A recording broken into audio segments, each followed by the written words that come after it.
मुझे पता है कि बहुत सारे लोग इस वीडियो के थंबनेल को देखने के बाद बहुत ज़्यादा शॉक्ड हो गए होंगे। वो ये सोचने लग रहे होंगे कि यार अचानक से ये क्या हो गया। और मुझे ये भी पता है कि बहुत सारे लोगों के चेहरे पे एक सरकास्टिक सी स्माइल आई होगी और वो ये सोच रहे होंगे कि मुझे तो पहले ही पता था कि ऐसा कुछ होने वाला है। तो अब मैं आप लोगों से एक ही बात बोलना चाहूँगा कि अगर इस वीडियो में आ ही गए हो तो एक बार इस वीडियो को बिल्कुल एंड तक देख लो। और मैं अपनी बात पे टिका हुआ हूँ, अभी भी टिका हुआ हूँ, वीडियो के एंड तक भी टिका रहूँगा कि नेटवर्क मार्केटिंग कभी मत करना। बट मैं आपको ये विश्वास दिलाता हूँ कि इस वीडियो का जो कंटेंट है वो बहुत ही ज़्यादा रिच कंटेंट है। मतलब अगर इस वीडियो को बिल्कुल एंड तक देख लिया, आपके दिमाग को नेक्स्ट लेवल की क्लैरिटी मिलने वाली है, बहुत तगड़ी क्लैरिटी मिलेगी। सो इस वीडियो के बिल्कुल एंड तक रहें और जो मैं बोलूँगा इस वीडियो को ना सिर्फ देखना नहीं है, इसमें मेरी और आपकी बातचीत होने वाली है। तो उस बातचीत को प्रॉपर तरीके से करें सो दैट मुझे भी इंस्पिरेशन मिलती है और मुझे समझ आता है कि सामने वाला इंसान मेरी बातों में इंटरेस्ट ले रहा है। तो जैसे जैसे मैं बोलता चलूंगा वैसे वैसे आपने करना है। इस वीडियो को शुरू करने से पहले, नेटवर्क मार्केटिंग कभी मत करना, इसके कंक्लूजन पे पहुंचने से पहले मेरे आप लोगों के लिए कुछ सवाल हैं और मैं उम्मीद करता हूं कि आप में से हर एक बंदा मेरे सवालों का जवाब जरूर देगा। हाँ और ना में जवाब देना है, ज्यादा कॉम्प्लिकेटेड आंसर्स नहीं होंगे, सिर्फ यस या नो। या अगर आप चाहें अपनी तरफ से तो थोड़ा डिस्क्रिप्टिव भी थोड़ा बता भी सकते हैं, अपने जवाब को एक्सप्लेन भी कर सकते हैं, पर ज्यादातर लोग चाहें तो यस और नो में कमेंट कर सकते हैं। मेरा पहला सवाल जो आप लोगों के लिए है वो ये है कि 1 करोड़ से ज्यादा ग्रेजुएट हर साल इंडिया के अंदर प्रोड्यूस हो रहे हैं। हर साल यूनिवर्सिटी से लगभग 1 करोड़ से ज्यादा स्टूडेंट्स मार्केट में आ रहे हैं। क्या ये किसी भी कॉर्पोरेट प्राइवेट सेक्टर या किसी भी गवर्नमेंट सेक्टर के लिए प्रैक्टिकली पॉसिबल है कि 1 करोड़ से ज्यादा जॉब्स हर साल मार्केट में क्रिएट हो पाए? मैं कहता हूं 25 लाख से ज्यादा जॉब्स भी क्रिएट हो सकते हैं क्या मार्केट के अंदर? आप खुद बताइए यस और नो। तो मैं आप लोगों को ये बता देना चाहता हूं कि इतने ज्यादा जॉब्स क्रिएट करना मार्केट में प्रैक्टिकली पॉसिबल नहीं है, वो भी हर साल। अब मेरा जो दूसरा सवाल है आप लोगों के लिए वो ये सवाल है कि क्या जो 25 लाख या 30 लाख जॉब्स मार्केट में क्रिएट किए भी जा रहे हैं, क्या वो सारे जॉब्स सिक्योर हैं? क्या आपको लगता है कि आने वाले टाइम पे सारे जो जॉब्स मिल रहे हैं मार्केट के अंदर वो सारे सेफ है, सिक्योर है? मैं आपको ना यहाँ पे एक डेटा देना चाह रहा हूँ जो ऑक्सफोर्ड यूनिवर्सिटी और ओबामा के सेक्रेटेरिएट की व्हाइट हाउस के अंदर जो रिसर्च हुई थी उसका डेटा मैं आप लोगों को देने वाला हूँ। 2030 में मार्केट में जितने भी जॉब्स हैं यूएस के अंदर 50% से ज़्यादा जॉब्स रोबोट्स रिप्लेस कर चुकी होगी। आर्टिफिशियल इंटेलिजेंस उन सारे जॉब्स को खा जाएगा। वही सेम चीज़ इंडिया के अंदर भी होने वाली है। आज जो हमारे स्टूडेंट्स, हमारे बच्चे, आप लोगों के बच्चे जो स्कूल्स के अंदर पढ़ाई कर रहे हैं ना, वो सेम पढ़ाई आने वाले 10-15 साल के अंदर कंटिन्यू होगी ही नहीं, वो पढ़ाई चलेगी ही नहीं। आर्टिफिशियल इंटेलिजेंस, जितने भी ऑटोमेटेबल काम है, जितने भी ऑटोमेशन पे होने वाले काम है, जितने भी ऐसे काम है जो रेपिटेशन मोड पे होते हैं, जैसे आप देख लो मेट्रो के अंदर अगर आप जाओगे आप देखोगे कि 5 साल पहले कैशियर हुआ करता था, पर अब वेंडिंग मशीन से आप सीधा मशीन से अपने टोकन्स को ले सकते हो। तो वहां पे क्या हुआ, कैशियर का जॉब खत्म। तो ऐसे इस तरह के काम जो सरकारी जॉब वाली मेंटेलिटी के काम होते हैं, जैसे यार मुझे कुछ करना ना पड़े, मुझे कुछ ऐसा काम मिल जाए जिसमें मुझे कुछ करना ही ना पड़े, आराम से 9 बजे जाना है, 5 बजे निकलना है, बैठा रहूंगा, इस तरह की सारी जॉब्स खत्म होने वाली है मार्केट के अंदर से। यस और नो, ये मेरा सवाल था आप लोगों से, ये मेरा सवाल था कि क्या ऐसा होगा, हाँ या ना। तीसरा सवाल जो मेरा आप लोगों से है, बहुत ज्यादा इंपॉर्टेंट क्वेश्चन है ये, कि क्या आप अभी करंट मार्केट के सिचुएशन को देख पा रहे हो?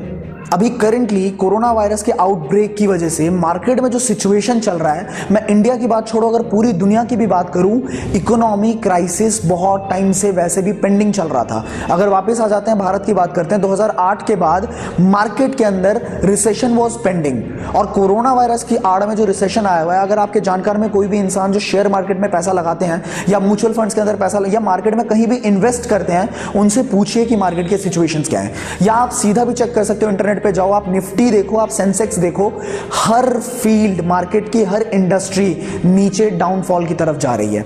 अगर मार्केट की टॉप इंडस्ट्रीज की भी बात करें, जैसे अगर आप आईटी सेक्टर की बात करते हैं, या फिर आप ऑटोमोबाइल सेक्टर की बात करते हैं, या फिर आप रियल एस्टेट की बात करते हैं, या आप ट्रैवल इंडस्ट्री की बात करते हैं, हर सेक्टर के अंदर अभी डाउनफॉल आ चुका है। क्या आप इस बात को मानते हो? यस और नो। और जो चौथा पॉइंट मैं आप लोगों से डिस्कस करने वाला हूं, ये मेरी जो भी यूथ जनता है, जो यंगस्टर मुझे देख रहे हैं, उनसे मैं ये सवाल पूछ रहा हूं कि क्या आप लोग जानते हैं कि इंडिया सबसे ज्यादा यंग कंट्री है पूरे वर्ल्ड में। इंडिया की जो पॉपुलेशन है, जो 15 साल से 24 साल की जनसंख्या है, दैट इज 34%। और इंडिया की जो वर्किंग क्लास है, जो ऐसे लोग हैं जो वर्किंग कैटेगरी के अंदर आते हैं, दैट इज 64%।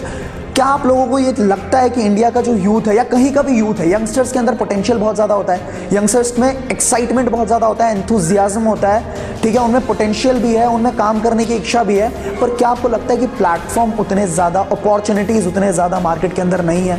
येस और नो? क्या आपको ये चीज़ लगती है कि इंडिया के यंगस्टर्स को अगर सही प्लेटफॉर्म मिल जाए, सही जहाँ पे उनका पोटेंशियल चैनलाइज होके वो जो चाहते हो वो कर पाएँ, क्या आपको लगता है इंडिया के यंगस्टर्स धमाल मचा देंगे? येस और नो? मेरे सारे सवाल का ना सवाल लिखना और उसके आगे जवाब लिखना आप, ताकि मुझे भी पता लगे कि आपके कौन से सवाल का कौन सा जवाब आपने दिया है, ठीक है? तो आप खुद बताइएगा कि इन सारे सवाल के जो जवाब हैं, वो जवाब सोचते सोचते ही ना आप समझ जाओगे कि नेटवर्क मार्केटिंग करना है या नहीं करना है। अब मैं आपको नेटवर्क मार्केटिंग के थोड़े से साइट्स बताता हूँ। पहली चीज, जहां पे दुनिया की हर इंडस्ट्री डाउनफॉल की तरफ है, वहीं पे फिक्की की रिपोर्ट्स, फिक्की KPMG के रिपोर्ट्स, जो कि गवर्नमेंट के आंकड़े हैं, वो कह रहे हैं कि 64,500 करोड़ की इंडस्ट्री को क्रॉस करने वाली है 2025 में network marketing, Indian direct selling की industry. You don't believe me, you go to Google, you search it out. तो जिस टाइम पे दुनिया की सारी इंडस्ट्रीज धीरे धीरे डाउनफॉल पे जा रही है, वहां पे एक ऐसी इंडस्ट्री है जो कह रही है कि मैं ग्रो करूंगी, वो ढिंडोरे पीट के कह रही है कि I am growing, come if you want to join, you can start the business with me. अगर एक ऐसी इंडस्ट्री के बारे में मैं आपको बता रहा हूं जो 2018 और 19 के बीच में लगभग $40 बिलियन का टर्नओवर क्रिएट कर चुकी है। $40 बिलियन, $1 बिलियन का मतलब है 7,000 करोड़ के आसपास। $40 बिलियन आप लगभग अंदाजा लगा लीजिए, और इसी के अंदर से लगभग 50% ऑन एन एवरेज पैसा मार्केट में बांटा जाता है, लोगों के बीच में पैसा बांटा जाता है। इसका मतलब है $20 बिलियन पैसा बांटा गया है। क्या ऐसी इंडस्ट्री जो ग्रो कर रही है, आने वाले टाइम में और ग्रो करने वाली है, इस टाइम पे हमें इस इंडस्ट्री को समझ लेना चाहिए जब मार्केट में सारे ऑप्शन ही बंद हो रहे हैं? आपको क्या लगता है, हाँ या ना? अब मैं आपके ना एक डाउट पे भी आता हूं, एक प्रॉब्लम जो अक्सर हमें एक्शंस लेने से रोक देती है, जो मेरे साथ भी ये प्रॉब्लम आई थी आज से 2 साल पहले, जब मैंने इस कंसेप्ट को पहली बार समझा था। तो एक सबसे बड़ी प्रॉब्लम आती है कि मार्केट में नेटवर्क मार्केटिंग की जो इमेज है, जो एक धारणा बना रखी है कि ये बिजनेस इस तरह का बिजनेस। आप मुझे एक बात बताना कि अगर कोई इंडस्ट्री है, कोई एक बहुत बड़ी इंडस्ट्री है, उसमें बहुत सारी कंपनीज हैं, क्या अगर एक कंपनी खराब निकलती है तो पूरी इंडस्ट्री को बदनाम किया जाना वाजिब है? क्या ये सही होता है? आप अगर समझदारी से एनालाइज करेंगे चीजों को, तो आपको पता लगेगा कि हर सेक्टर में कहीं ना कहीं फ्रॉड्स हुए हैं। अगर आप बैंकिंग सेक्टर की बात करो, कभी ना कभी फ्रॉड्स हुए हैं। इंश्योरेंस सेक्टर की बात करो, फ्रॉड्स हुए हैं। टेलीकॉम की बात करो, 2G स्पेक्ट्रम, किसी भी इंडस्ट्री की आप बात करें, वहां पे फ्रॉड्स हुए हैं। तो क्या हम उस पूरी इंडस्ट्री को फ्रॉड घोषित कर सकते हैं, पूरी इंडस्ट्री को स्कैम बता सकते हैं? It is not like that. हमें ना उस इंडस्ट्री की डीप नॉलेज लेनी पड़ेगी कि कहां पे सही और कहां पे गलत। अगर आप मोबाइल की इंडस्ट्री की भी बात करते हो, तो मोबाइल फोन्स के अंदर बहुत सारी कंपनीज के फोन्स आते हैं। जैसे आप किसी भी कंपनी का नाम ले लो, XYZ कंपनी का भी टेलीफोन आ रहा है, मोबाइल फोन्स आ रहे हैं, और कुछ बड़े ब्रांड्स की बात कर लो। मैं किसी की एडवर्टीजमेंट नहीं करना चाहता हूं यहाँ पे, लेकिन आप थोड़ा सा किसी भी बड़े ब्रांड को ले लीजिए, एप्पल को ले लीजिए, सैमसंग को ले लीजिए, आप उनके फोन्स भी ले सकते हो और आप XYZ कंपनी के फोन्स भी ले सकते हो, जस्ट बिकॉज आपको लग रहा है कि यार ये तो सस्ता है और इसमें बहुत सारे फीचर्स हैं। वो होता है ना कि कम पैसों में बहुत सारे फीचर्स मिल रहे हैं, तो आपने वो ले लिया और वो फोन खराब हो गया, तो आप पूरी इंडस्ट्री को बुरा तो नहीं बोल सकते ना कि पूरी मोबाइल फोन्स की इंडस्ट्री खराब है। अगर ये आप कर रहे हो तो शायद आपके सोचने समझने की शक्ति में थोड़ी सी प्रॉब्लम है। तो नेटवर्क मार्केटिंग इंडस्ट्री एक बहुत बड़ी इंडस्ट्री है, और अगर इसके अंदर अच्छा है, देखो जहां पे कोई अच्छी चीजें होती है ना, वहीं पे फ्रॉड्स भी होते हैं। आपको एक एग्जांपल और दे देता हूं मैं। अगर आज मार्केट में 2000 का असली नोट है, तो क्या मार्केट में 2000 के नकली नोट भी मिलने पॉसिबल है? यस और नो? Obviously yes.